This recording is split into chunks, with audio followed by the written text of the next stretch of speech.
Government exam की तैयारी के लिए सब्सक्राइब करें एजुकेशन गुरुजी चैनल को और सबसे पहले नई वीडियो पाने के लिए इस बेल आइकन को दबाएं। क्वेश्चन नंबर 1 है, मिलनसार शब्द में कौन सा प्रत्यय है?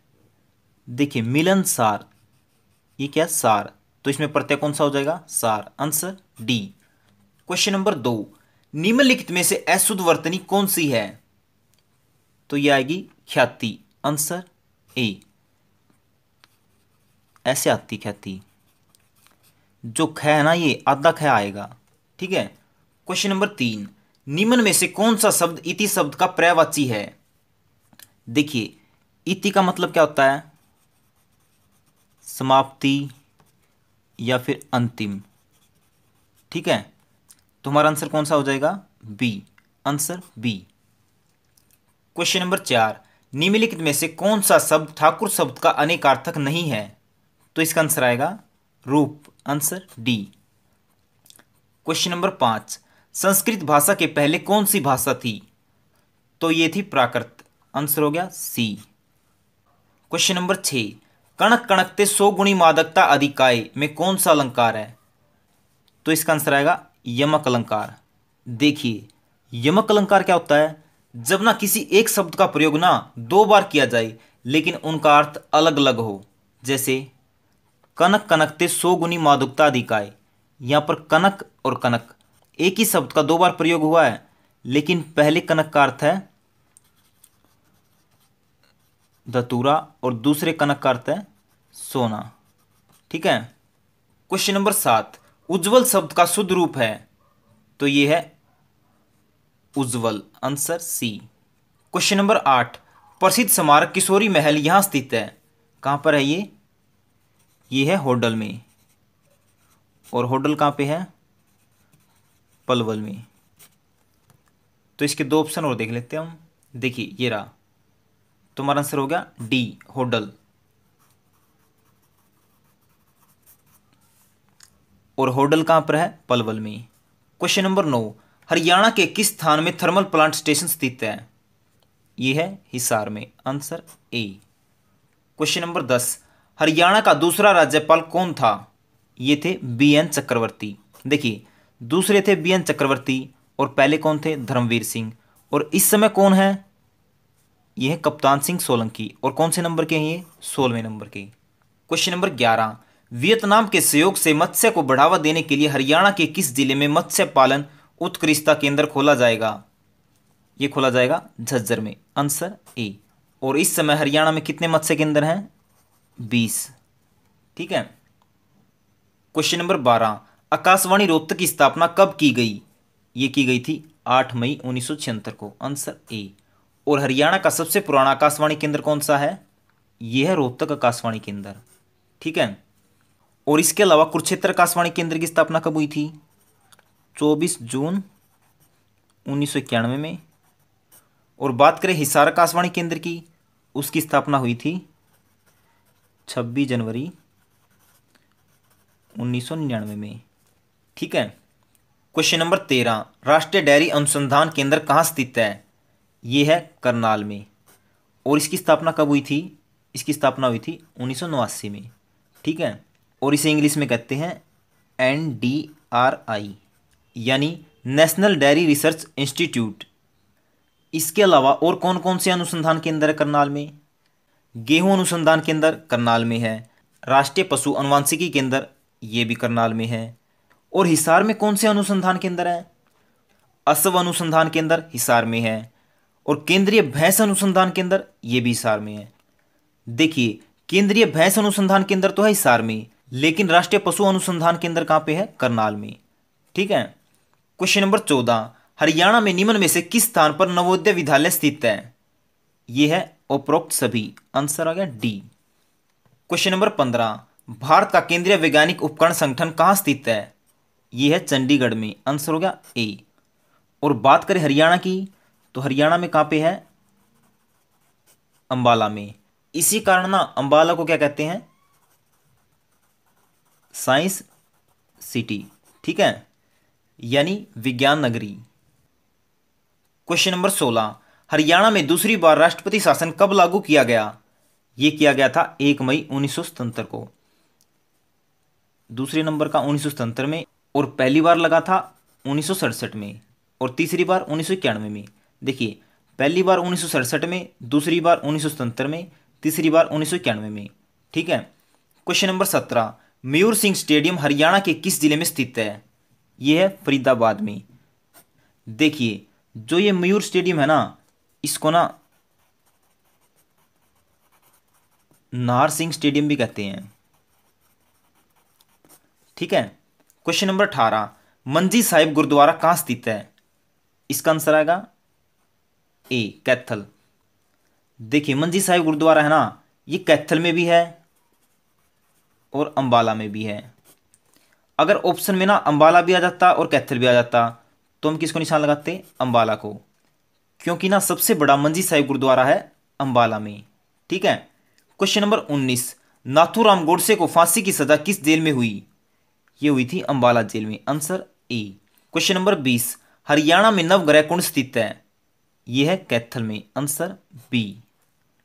क्वेश्चन नंबर 21, आंब मेला कहां आयोजित किया जाता है? यह किया जाता है पिंजौर, पंचकुला में। देखिए, हरियाणा में सबसे अधिक उत्पादन किस फल का होता है? आंब का। और भारत का राष्ट्रीय फल कौन सा है? यह भी आंब है। क्वेश्चन नंबर 22, राजपूत शैली चित्रकला का विषय है? तो इसके ऑप्शन देख लेते हैं हम। तो इसका आंसर आएगा ये सभी। Answer D. Question number 23, Rao तुला राव का जन्म हरियाणा के किस जिले में हुआ था?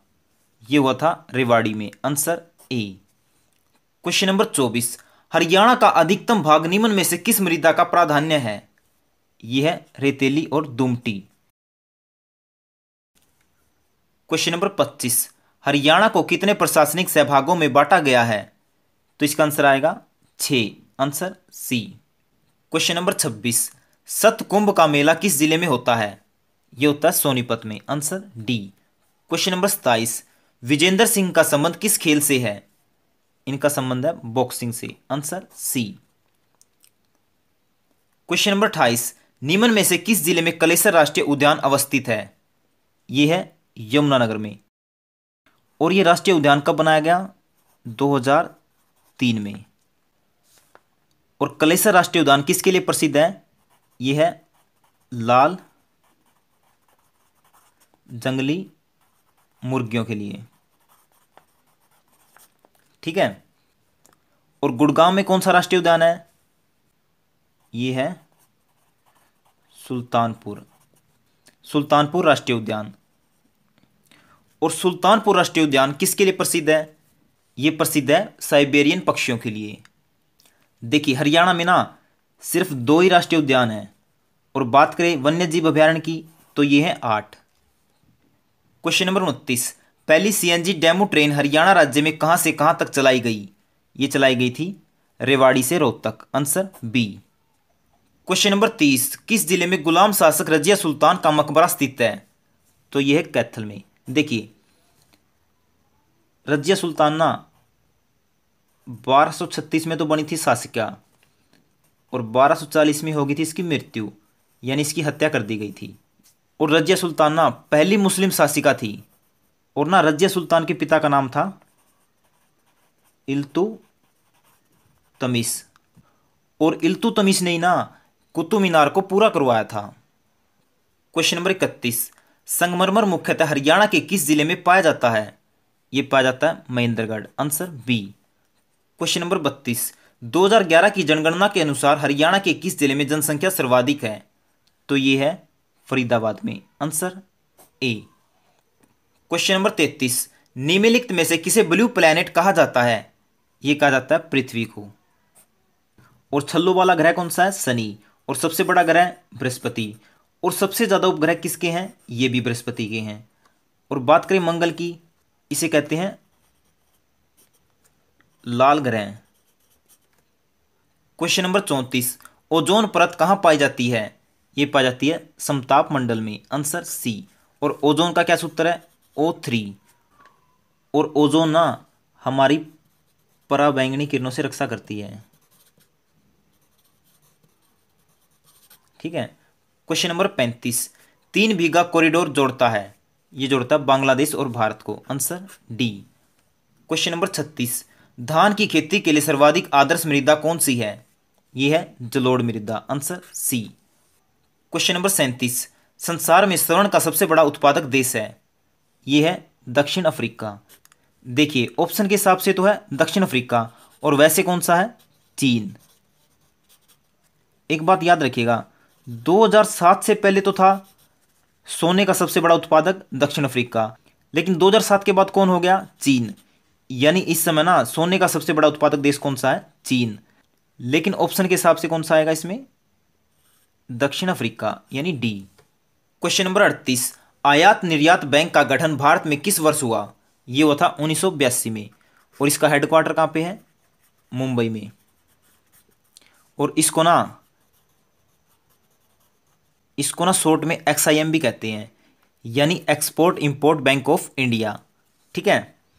क्वेश्चन नंबर 39, भारत में राष्ट्रीय आय का आंकलन पहली बार किने किया था, ये किया था दादा भाई नौरोजी ने, answer A. Question number 40, SMS का अर्थ है, इसका अर्थ है short messaging service, answer B. Question number 41, निम्न में से कौन सा छोटा सिग्नल साइट नेटवर्क है, ये है लेन, आंसर ए। और लेन की फुल फॉर्म क्या है, लोकल एरिया नेटवर्क। ठीक है। क्वेश्चन नंबर 42, विश्व का सबसे पहला सुपर कंप्यूटर कब बना, यह बना था 1976 में। ये सभी ऑप्शन गलत है, आप देख लेना, सबसे पहला कंप्यूटर बना था 1976 में। ठीक है। और बात करें विश्व के सबसे तेज कंप्यूटर की, वो कौन सा है, सुपर कंप्यूटर। और भारत का पहला सुपर कंप्यूटर कौन सा है, परम। ठीक है। और बात करें कंप्यूटर के जनक की, कंप्यूटर की खोज किसने की थी, चार्ल्स बेबेज ने। क्वेश्चन नंबर 43, सबसे तेज कंप्यूटर होता है, कौन सा होता है, super computer, answer B. Question number 44, computer को रूट करने के लिए निम्न में से कौन सी कमांड दी जाती है, ये दी जाती है control plus alt plus delete, answer हो गया ए। क्वेश्चन नंबर 45, मनुष्य को न सुनाई देने वाली आवाज को कहते हैं, ये कहते हैं अल्ट्रासोनिक, आंसर बी। और इसे हिंदी में क्या कहते हैं, पराश्रव्य तरंगे। ठीक है। क्वेश्चन नंबर 46, कंप्यूटर में किसी शब्द की लंबाई किस में मापते हैं, ये मापते हैं बीट में, आंसर ए। क्वेश्चन नंबर 47, परम एक सुपर कंप्यूटर है, इसे बनाया था भारत ने, और ये भारत का ना पहला सुपर कंप्यूटर है, फर्स्ट। ठीक है। क्वेश्चन नंबर 48, पनामा मलानी एक भयंकर बीमारी किस फल को अधिकतर क्षति पहुंचाती है, तो इसका आंसर आएगा केला, answer A. Question number 49, Pusa seedless किस्म किससे संबंधित है, तो इसका आंसर आएगा अंगूर, आंसर सी। क्वेश्चन नंबर 50, लीची फल का खाने वाला भाग कौन सा है, तो इसका आंसर आएगा गुद्देदार बीज चौल, answer D. Question number 51, Kalyan Sona एक किस्म है, यह है गेहूं की, answer C. Question number 52, Jamunapari क्या है, यह है बकरी, आंसर ए। क्वेश्चन नंबर 53, सुप्रसिद्ध अंगोरा ऊन किससे प्राप्त होती है, यह होती है खरगोश से, answer C. Question number 54, Bharat का कौन सा राज्य काजू का सर्वाधिक उत्पादक है, तो इसका आंसर आएगा Kerala, answer B. Question number 55, आम में कालसीरा रोग का कारण है, यह है बोरोन का अभाव एवं गैसीज, आंसर होगा डी। क्वेश्चन नंबर 56, निम्न में से कौन सा खनिज पृथ्वी की प्रपट्टी में प्रचुर मात्रा में मिलता है, तो इसका आंसर आएगा aluminium, answer A. Question number 57, राष्ट्रीय कृषि अनुसंधान प्रबंधन अकादमी कहां स्थित है, तो इसका आंसर आएगा हैदराबाद, आंसर बी। और इसको ना NAARM ये भी कहते हैं। ठीक है। इसका मतलब क्या होता है, national academy of agriculture research management. ठीक है। और ये कब बनी थी, ये बनी थी 1976 में। क्वेश्चन नंबर 58, मुगल बादशाह बाबर की मृत्यु कहाँ हुई थी, ये हुई थी आगरा में।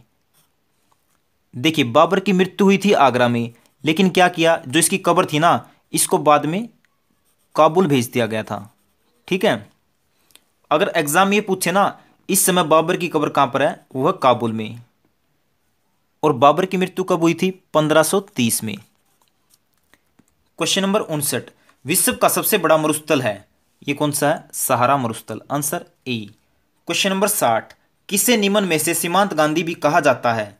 तो इसका आंसर आएगा अब्दुल गफार खां, और ये कहाँ के हैं? पाकिस्तान के। और भारत सरकार ने ना इनको ना 1989 में भारत रत्न भी दिया था। ठीक है, देखिए जो ये अब्दुल गफार खां है ना, ये भारत रत्न प्राप्त करने वाले ना पहले विदेशी व्यक्ति थे। कौन से थे? पहले। क्वेश्चन नंबर 61, पास्कल निम्न में से किसकी इकाई है? तो ये है दाब की, answer B. Question number 62, Bengal में द्वैत शासन की स्थापना किसने की? ये की थी रॉबर्ट क्लाइव ने, आंसर ए। क्वेश्चन नंबर 63, फलों को कृत्रिम रूप में पकाने के लिए प्रयुक्त गैस है? तो ये है ethylene, answer A. Question number 64, 3 bigha corridor जोड़ता है? ये जोड़ता है बांग्लादेश और भारत को, आंसर डी। क्वेश्चन नंबर 65, किस क्षेत्र से उत्कृष्ट कार्य को पुलित्जर पुरस्कार के लिए मान्यता दी गई? तो इसका आंसर आएगा साहित्य और पत्रकारिता, answer B. Question number 66, Rajya Sabha की बैठक की अध्यक्षता कौन करता है?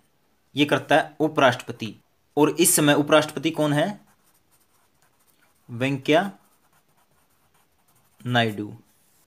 और बात करें लोकसभा की अध्यक्षता की, वो करता है लोकसभा का अध्यक्ष, और इस समय कौन है? सुमित्रा महाजन। और भारत के प्रधानमंत्री कौन है? ये है नरेंद्र मोदी। और बात करें राष्ट्रपति की, ये है रामनाथ कोविंद। और रामनाथ कोविंद कहां से हैं? कानपुर से। और ना राष्ट्रपति बनने से पहले रामनाथ कोविंद क्या थे? बिहार के राज्यपाल। क्वेश्चन नंबर 67, रुधिर स्कंदन में मदद करने वाला कौन सा विटामिन है? तो इसका आंसर आएगा विटामिन के, आंसर डी। इसे थोड़ा समझिएगा, जो ये विटामिन के होता है ना, इसका क्या काम होता है? रक्त का थक्का जमाना। और विटामिन के की कमी से कौन सा रोग होता है? हीमोफीलिया। और बात करें विटामिन सी की, इसका साइंटिफिक नेम है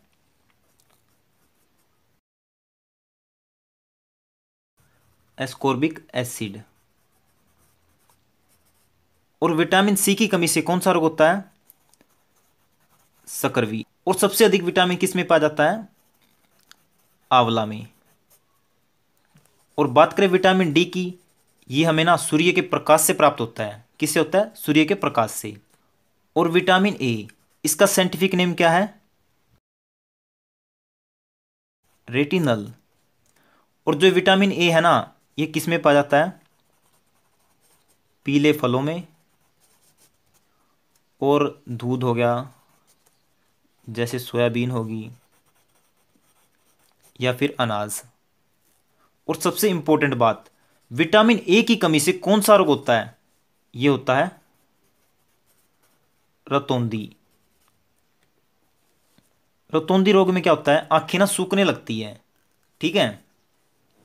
क्वेश्चन नंबर 68, किस अधिनियम के द्वारा ब्रिटिश संसद ने ईस्ट इंडिया कंपनी का भारत में व्यापारिक एकाधिकार समाप्त कर दिया था? ये किया था चार्टर एक्ट 1813 में। क्वेश्चन नंबर 69, भारत का प्रधानमंत्री निम्न में से किस प्रक्रिया से बनाया जाता है? तो आंसर आएगा नियुक्ति। भारत के प्रधानमंत्री की ना नियुक्ति होती है, और कौन करता है? राष्ट्रपति। क्वेश्चन नंबर 70, मोहम्मद बिन तुगलक अपनी राजधानी दिल्ली से कहां ले गया था? ये ले गया था Devagiri, answer C. Question number 71, Vardhaman Mahavir का जन्म किस स्थान पर हुआ था? ये हुआ था Kundagram, answer B. Question number 72, Bharat में मूंगफली का प्रमुख उत्पादक राज्य है? तो इसके ऑप्शन देख लेते हैं हम। तो इसका आंसर आएगा गुजरात। और बात करें विश्व में सबसे अधिक मूंगफली का उत्पादक कौन करता है? ये करता है भारत। क्वेश्चन नंबर 73, राज्य के नीति निर्देशक सिद्धांत के साथ भारतीय संविधान का कौन सा भाग संबंधित है? तो इसका आंसर आएगा भाग नंबर 4।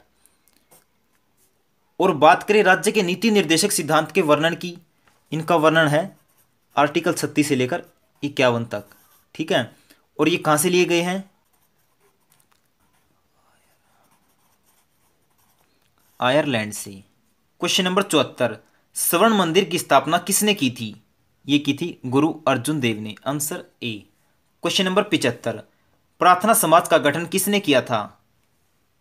इसका आंसर आएगा आत्मा राम ने। Answer C. क्वेश्चन नंबर 76, विश्व की सबसे गहरी झील कौन सी है? यह है बेकाल झील। Answer A. Question number 77, telescope का आविष्कार किसने किया था? यह किया था गैलीलियो ने। Answer B. क्वेश्चन नंबर 78, चुंबकीय तरंगों को वायुमंडल में पृथ्वी की सतह पर वापस लौटा देने वाली परत कौन सी है? तो यह है आयन मंडल। Answer B. Question number 89, operation flood किससे संबंधित है? यह है दूध से। और भारत में ऑपरेशन फ्लड कब आया था? 1970 में। और बात करें ऑपरेशन फ्लड के जनक की, यह कहा जाता है वर्गीज कुरियन को। ठीक है। क्वेश्चन नंबर 80, विश्व ओजोन दिवस मनाया जाता है? यह मनाया जाता है 16 सितंबर को। Answer A. क्वेश्चन नंबर 81, 26 मई 2017 को प्रधानमंत्री नरेंद्र मोदी ने किसान संपदा योजना का शुभारंभ कहां से किया? यह किया था धेमाजी, असम से। Answer A. क्वेश्चन नंबर 82, वर्ष 2025 तक जन्म के समय जीवन प्रत्याशा को 67.5 से बढ़ाकर कितना किया जाने का लक्ष्य है? तो इसका आंसर आएगा 70। Answer B. Question number 83, Bharat की पूर्णकालीन रक्षा मंत्री कौन है? तो इसका आंसर आएगा Nirmala Sitharaman. Answer C. Question number 84, choose the word opposite. Opposite मीने विपरीत या उल्टा। ठीक है। तो फिर विंडिक्टिव मीने क्या होता है? प्रतिशोधी। प्रतिशोधी यानी बदला लेने वाला। ठीक है। अब हम देखेंगे इन चारों में से ना इसका उल्टा कौन सा बनता है। तो पहला देखते हैं ए, केयरलेस। केयरलेस मीने परवाह न करने वाला। और बात करें बी की, फॉरगिवन। फॉरगिवन मीने क्या होता है? क्षमा मांगने वाला। क्या? क्षमा मांगने वाला। ठीक है। और हीडलेस मीने क्या होता है? लापरवाही से। और बात करें रिफाइंड। रिफाइंड मीने शुद्ध। अब देखिए विंडक्टिव मीने तो था प्रतिशोधी यानी बदला लेने वाला, तो इसका उल्टा क्या हो जाएगा? क्षमा मांगने वाला। तो क्षमा मांगने वाला कौन सा है? फॉरगिवन। आंसर हो गया B. Question number 85, find the correctly spelled word. Disease. Disease यानी बीमारी। तो हमारा आंसर क्या हो गया? B. Question number 86, expresses the right meaning idea. Idea meaning क्या होता है? योजना या फिर विचार। आइडिया मीनिंग क्या होता है? योजना या फिर विचार। तो हमें ना इनमें से देखना है भाई आइडिया का मीनिंग कौन सा बनता है। पहला है कॉम्प्रिहेंशन। इसका मतलब होता है बोध या समझ। ठीक है। और बात करें नोशन की, नोशन मीनिंग क्या होता है? विचार या धारणा। ठीक है। क्या होता है? विचार या फिर धारणा। और तीसरा है इमोशन। इमोशन मीनिंग क्या होता है? भावना। क्या? भावना। और बात करें जिस्ट की, जिस्ट मीनिंग क्या होता है? सार, किसी चीज का सार। अब देखिए आइडिया मीनिंग होता है योजना या विचार, और नोशन का क्या मतलब होता है? विचार या धारणा। देखिए आइडिया का मतलब भी होता है विचार और नोशन का मतलब भी होता है विचार। तुम्हारा आंसर क्या आ जाएगा? Option B. Question number 87, choose the word opposite. हमें ढूंढना है एक्सेप्ट का। एक्सेप्ट मीनिंग क्या होता है? स्वीकार करना। तो इसका उल्टा क्या हो जाएगा? पहले देखते हैं ऑप्शन ए, वोमिट मीनिंग उल्टी करना। रिजेक्ट। रिजेक्ट मीनिंग अस्वीकार करना। इमिट। इमिट मीनिंग निकालना। और इजेक्ट मीनिंग बाहर निकालना। ठीक है। अब देखिए एक्सेप्ट का मतलब है स्वीकार करना, तो इसका उल्टा क्या हो जाएगा? अस्वीकार करना। तो रिजेक्ट का क्या मतलब है? अस्वीकार करना। तुम्हारा आंसर क्या आ जाएगा? Option B. Question number 88, find the correctly spelled word. हमें ना इन चारों में से ना ढूंढना है भाई किसकी स्पेलिंग सही है। तुम्हारा आंसर आ जाएगा डिस्पैशन, आंसर बी। और डिस्पैशन मीनिंग क्या होता है? छल या धोखा। तुम्हारा आंसर आ गया बी। क्वेश्चन नंबर 89, नीचे दी गई संख्याओं की श्रेणी में ज्ञात कीजिए कि 1, 3 तथा 7 कितनी बार एक साथ आई हैं। 7 मध्य में हो तथा 1 और 3 7 के आगे पीछे हो। कहने का मतलब ये है 7 तो बीच में होना चाहिए और बच गया 1 और 3। 1 यहां पर भी हो सकता है और यहां पर भी, 3 यहां पर भी हो सकता है और यहां पर भी। तो देखिए सबसे पहले हम क्या करेंगे, 7 पे ना निशान लगा लेंगे।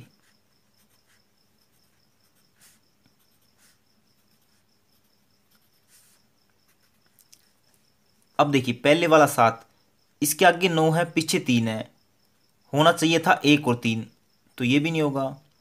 अब दूसरा 7 देखिए, इसके आगे 1 है, पीछे 3 है, होना क्या चाहिए था 1 और 3, तो इसलिए एक जोड़ा तो ये बन गया। उसके बाद ये हो गया, आगे 3 है, पीछे 7 है, तो ये भी नहीं होगा। इसके आगे 7 है और पीछे 1 है, तो ये भी नहीं होगा। इसके आगे 1 है और पीछे 7 है, तो एक जोड़ा ये बन गया। अब ये 7 देखिए, आगे 5 है और पीछे 1 है, तो ये भी नहीं होगा। ये 7 देखिए, आगे 3 है, पीछे 7 है, तो ये भी नहीं होगा। अब ये 7 देखिए, आगे 7 है, पीछे 1 है, तो ये भी नहीं होगा। अब ये 7 देखिए, आगे 1 है, पीछे 3 है, तो ये भी हो गया। अब देखिए टोटल जोड़े कितने हो गए हमारे, 1 2 3। तुम्हारा आंसर आ जाएगा 3, यानी ए। क्वेश्चन नंबर 90, एक दिन में घड़ी की 2 सुइयां एक साथ कितनी बार होंगी? तो इसका आंसर आएगा ए 22। देखिए 24 घंटे में तो होंगी 22 बार और 12 घंटे में होंगी 11 बार। क्वेश्चन नंबर 91, सही विकल्प का चयन कीजिए। असली अगर प्रमाणिक है तो मरीचिका क्या है? तो ये है परस्वेदन, आंसर बी। क्वेश्चन नंबर 92, निम्नलिखित 4 शब्दों में से 3 किसी प्रारूप में एक समान है तथा चौथा भिन्न है, उस विषम शब्द का चयन कीजिए। तो इसका आंसर आएगा ग्रेफाइट, यानी सी। क्वेश्चन नंबर 93, दिए गए विकल्पों में से लुप्त पद का चयन कीजिए। सबसे पहले हम इसे लिख लेंगे, A B D E F H I J K question mark, आगे क्या है, S T U V W X. देखिए सबसे पहले ए बी, तो उसने क्या किया, सी को छोड़ दिया और फिर डी ई एफ, उसके बाद जी को छोड़ दिया, एच आई जे के, तो हम क्या करेंगे, एल को छोड़ देंगे, उसके बाद क्या लिख देंगे, M N O P Q. ये क्यों लिखा, पहले इसने 2 वर्ड लिखे, फिर 3, फिर 4, तो हम कितने लिखेंगे, 5। हमने लिख दिया M N O P Q, उसके बाद आर को छोड़ देंगे, S T U V W X, तो हमारा आंसर आ जाएगा M N O P Q. तो ये कौन से ऑप्शन में है, ये है ऑप्शन ए में, आंसर हो गया हमारा option A. Question number 94, 2 8 14 20 26 32 38 dash dash श्रेणी को पूर्ण करें। देखिए इसने क्या किया, 2 से 8 यानी 6 जोड़ दिए और फिर 6 जोड़े 14 और फिर 6 जोड़ेंगे 20, फिर 20 में 6 जोड़ेंगे 26, 26 में 6 जोड़ेंगे 32, 32 में 6 जोड़ेंगे 38, अब 38 में 6 जोड़ेंगे 44 और 44 में 6 जोड़ेंगे 50। अब देखिए 44 और 50 कौन से ऑप्शन में है, ये है ऑप्शन बी में, तुम्हारा आंसर हो गया ऑप्शन बी।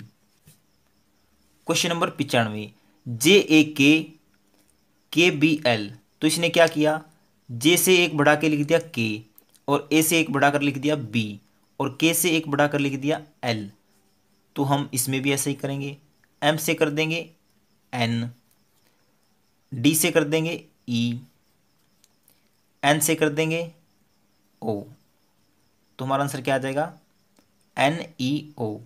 ये कौन से ऑप्शन में है, बी में, आंसर होगा बी।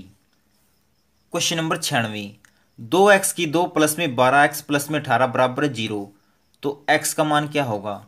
तो हम क्या करेंगे, सबसे पहले लिखेंगे 2x की 2 प्लस में 12x प्लस में 18 बराबर 0, तो हम क्या करेंगे, इसे 2 से काट देंगे, यहाँ पे आ गया 6 और यहाँ पे आ गया 9। तो हमारे पास क्या संख्या आ गई, x2 प्लस में 6x प्लस में 9। अब हमें ना ऐसे जोड़े लेने हैं जिनकी गुणा तो 9 आए और जोड़ आए 6। तो हमारे पास क्या आ जाएंगे, x2 प्लस में 3x प्लस में 3x प्लस में 9। अब हम क्या करेंगे, x को कॉमन लेंगे तो हमारे पास क्या बच जाएगा, x प्लस 3, और यहाँ से लिया हमने 3 कॉमन, तो हमारे पास क्या बच गया, x प्लस 3 बराबर है 0। तो हमारे पास क्या आ गया, x प्लस 3, x प्लस 3 बराबर 0। अब देखिए यहाँ पर 3 किसका है, प्लस का, अगर इस तरफ जाएगा तो ये क्या हो जाएगा, माइनस का। तो हमारे पास क्या आ जाएगा, x बराबर में -3। तुम्हारा आंसर कौन सा हो जाएगा, ऑप्शन ए। क्वेश्चन नंबर 97, दो संख्याओं का अनुपात 5:7 है तथा इनका लघुत्तम समावर्तक 315 है। इन संख्याओं का गुणनफल कितना है। देखिए लघुत्तम समावर्तक कितना है, 315। ठीक है, तो हम क्या करेंगे, इस अनुपात का भी लघुत्तम ले लेंगे तो कितना आ जाएगा, 35, और इसे काट देंगे, 35 निमा 315। अब हम क्या करेंगे, इस 9 की ना पहले तो 5 से गुणा कर देंगे, 9 पंच 45, और फिर इस 9 की 7 से गुणा कर देंगे, 9 7 63। अब हम क्या करेंगे, 45 और 63 की गुणा कर देंगे, जो हमारे पास आएगा ना वो हो जाएगा हमारा आंसर। अगर हम 63 की 45 से गुणा करते हैं, 45 दिया 135 हासिल 13, 45 छिके 270, 270 और 13 283। तो हमारे पास क्या आ गया, 2835। तो ये कौन से ऑप्शन में है, ये ऑप्शन डी में, आंसर हो गया डी। क्वेश्चन नंबर 98, एक कुंड किसी नल के द्वारा 4 घंटे में भरा जा सकता है जबकि इसे खाली करने में दूसरे नल को 9 घंटे लगते हैं। यदि इन दोनों नलों को एक साथ खोला जाए तो कितने समय के पश्चात कुंड भर जाएगा। देखिए पहला नल है ना, ये कितने घंटे में भरता है, 4 घंटे में, और दूसरा खाली करता है 9 घंटे में। तो हम ना ऐसी संख्या ले लेंगे जो इनसे पूरी पूरी भाग हो जाए। तो हमारे पास आ गई 36। अगर हम 36 को 4 से भाग करेंगे तो हमारे पास कितना आ जाएगा, 9। अगर हम इस 36 को 9 से भाग करेंगे तो हमारे पास क्या आ जाएगा, 4। देखिए जो ये 36 है ना, ये तो हमारे पास आ गया कुल काम। जो ये 9 है ना, ये आ गया पहले वाले नल का काम, और जो ये 4 है ना, ये आ गया दूसरे वाले नल का काम। देखिए पहले वाला नल है ना, ये क्या काम करता है, ये काम करता है कुंड को भरने का, और दूसरा क्या काम करता है, कुंड को खाली करने का। ठीक है, अगर हम 9 में से 4 घटा दें तो हमारे पास क्या आ जाएगा, 5। इसका मतलब क्या है, जैसे ना पहले वाला नल है ना, ये 9 बाल्टे डालता है और दूसरे वाला 4 खाली कर देता है। अगर हम 9 में से 4 घटा दें तो क्या आ जाएगा, 5 बाल्टी। यानी पहले वाला नल 1 घंटे में 5 बाल्टियाँ डालता है। ठीक है, 1 घंटे में डालता 5 बाल्टियाँ, टोटल डालनी है 36। तो हम क्या करेंगे, 36 की 5 से भाग कर देंगे। देखिए 5 सत्ते 35, बच गया 1, ना जाने की 0, और यहाँ पे लगा दिया हमने पॉइंट। 5 दूनी 10, तो हमारे पास क्या आ गया, 7:2 घंटे। ये कौन से ऑप्शन में है, ये है ऑप्शन सी में, आंसर हो गया सी। एक बार फिर बता देता हूँ आपको। देखिए 36 था, 5 से भाग करेंगे, 5 सत्ते 35, यहाँ पे आ गया 7, और बच गया 1, ना जाने की ऊपर से उतारी 0, और यहाँ पे लगा दिया पॉइंट। 5 दूनी 10,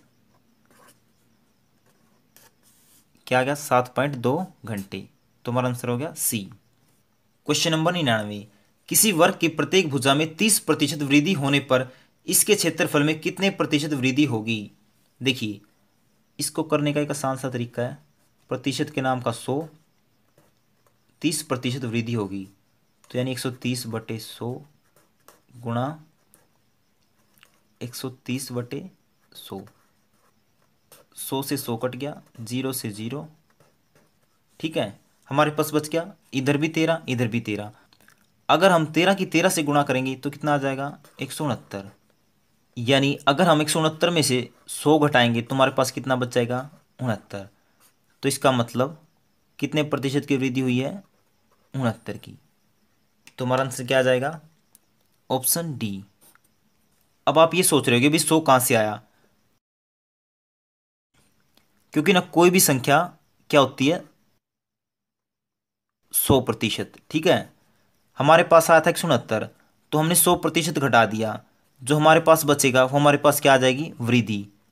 तो हमारे पास क्या आ गई, 69। इसलिए हमारा आंसर क्या हो गया, 69%।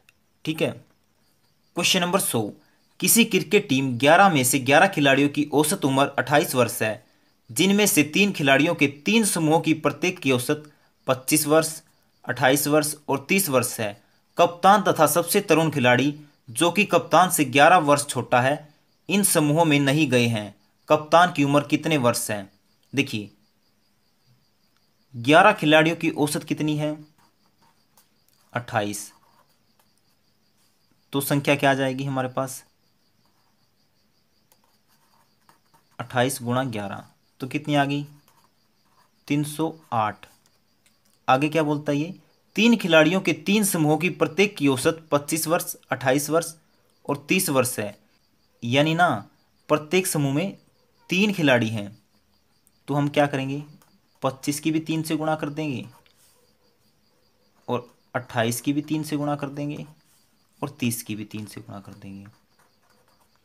तो हमारे पास क्या आ जाएगा, 25 तिया 75, 28 तिया 84, 30 तिया 90 और इनको जोड़ देंगे। देखिए, 5 और 4 9, 7 और 8 15, 15 और 9 24, तो हमारे पास क्या आ गया, 249। अब देखिए, जो 308 है ना, ये हमारे पास क्या है, 11 खिलाड़ियों की उम्र, और ये 249 क्या है, 9 खिलाड़ियों की उम्र। अगर हम 308 में से 249 घटा दें तो हमारे पास क्या आ जाएगा, 2 खिलाड़ियों की उम्र। तो घटाएंगे तो कितना आ गया, 9 5, तो हमारे पास आ गया 59। देखिए आगे इसने क्या बोला, कप्तान तथा सबसे तरुण खिलाड़ी, जो कि कप्तान से 11 वर्ष छोटा है, इन समूहों में नहीं गए हैं। तो यानी एक तो कप्तान नहीं गया और एक सबसे तरुण खिलाड़ी, तो 2 खिलाड़ी ये हैं वो। तो उन 2 खिलाड़ियों की उम्र कितनी आ गई, 59। यानी A+B बराबर है 59। और इसने बोला है कप्तान तथा सबसे तरुण खिलाड़ी, जो कि कप्तान से 11 वर्ष छोटा है। तो इसका मतलब क्या आएगा, A-B बराबर में 11। अगर हम कप्तान में से उस तरुण खिलाड़ी को घटा दें तो कितनी उम्र बचेगी, 11।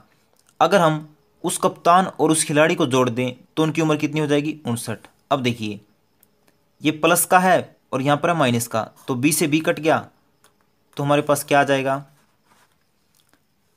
2A बराबर में 70। अब देखिए, A बराबर में कितना आ जाएगा, 70/2, 2 से काटेंगे तो कितना आ जाएगा, 35। तो इसका मतलब क्या है, कप्तान की उम्र कितनी है, 35। तो हमारा आंसर क्या आ जाएगा, C 35।